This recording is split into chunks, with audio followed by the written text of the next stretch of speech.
Timberwolves win by 18 tonight in LA, and here is our Menards game summary with Anthony Edwards leading the scoring for Minnesota, 28 points tonight, Kevin.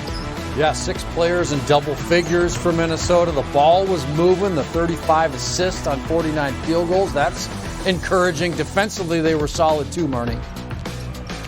The Timberwolves had a season high in the paint, 64 points, outscoring LA in the paint in that category, 64-42. Yeah, it seemed like early on in this ball game, the threes weren't falling for Minnesota. Later on in the game, they started to drop a little bit, so that most of the damage was done in the first half was in the paint for Minnesota. That was encouraging.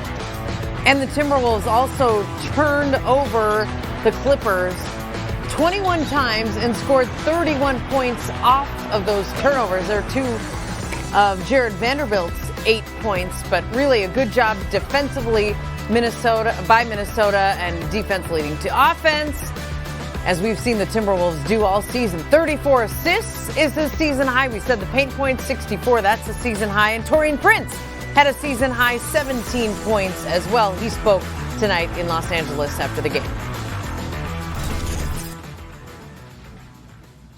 Best game since coming out of the COVID protocols. How did it feel tonight? Do you feel like maybe you're back in a rhythm after the absence? Yeah, I think this is probably one of my, best games of this season. But it's credit to the consistency with the work. Great teammates, great work environment. Give you the energy to come in every day and have a positive mindset, even though things may not be going your way. So just sticking with the grind and letting things, letting the cards fall where they may. The unit you were out with in the second quarter, I think it was Jaden, Jalen, and Ant for a little bit there. Mm-hmm. What was quicker with that particular unit, do you think? You got, especially in Jalen Noel and Ant, those guys are aggressive. So I just basically told them I'm going to play off them, drive closeouts, and just be aggressive at the rim. When Serge Ibaka isn't in and they don't really have much rim protection, so we wanted to take advantage of that. For you, what are you looking for maybe going forward here in the season in terms of consistency of a role or anything like that? What do you hope for, and what does the coaching staff maybe told you about what they want to see? I plan to continue to have the mindset I had today, just being super aggressive and being a ball player, not overthinking, not trying to do too much of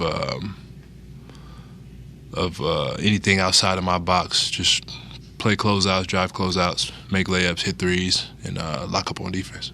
This stretch of time with guys coming in and out of the lineup and Cat and D'Lo haven't been here for over a week now, what do you think is maybe one of the biggest things that this group has learned despite wins and losses? Adapting to situations. Like you say, they're out for the past week, but myself was gone for 10 days. Ant, same. I think Josh Okogie, Vanderbilt, Pat Bev were even out for a few days at a time. So just teaching everybody to pretty much adapt to the situation at hand, next man up mentality, and just having that camaraderie really, because when guys do come back, you don't see guys feeling any type of way or mad that they didn't get any burn. That's the one thing I like about this team. A lot of egos are put to the side, and we're allowed to be ourselves around each other all the time. So I just was wondering, obviously you've been with Bev all season, and this being his former team, what did you hear from him just leading up to this game, through this game, and once it was over? Nothing leading up, but right before we broke out to head out to warm up, he just told us that he needed this one.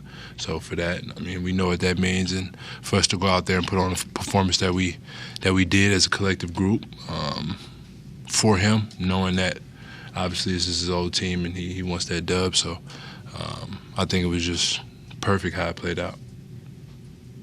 I had one too, just on the note of Pat Beverly, that fourth quarter. It's kind of been a start of the last 2 games to close out these games. Mm-hmm. How much did Pat Beverly really bring that energy and help you guys get the job done in the final quarter? Oh man, big time. But the thing about Pat is he brings that same energy on a day off, on a shoot around, the treatment room, in the locker room, and I think that rubs off on guys in a huge positive way. I know it has for myself.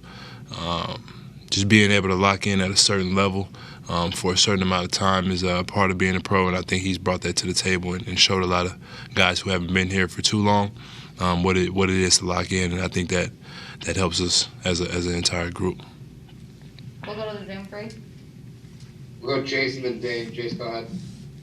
Brian, done a lot in this league. We all know the player you are. It's been a weird start. Obviously the shots didn't fall to start, so then the spot in the rotation was kind of in and out. How much are you looking forward to now, maybe being able to show him the second half of this year exactly the type of player you are and what you can bring to this team? Oh, man, I'm excited every day. The good thing about it is my character has stayed high, the grind has stayed high. Doubt hasn't crept into my mind, and I just continue to work and continue to put in the time and then trust the work when I get out there.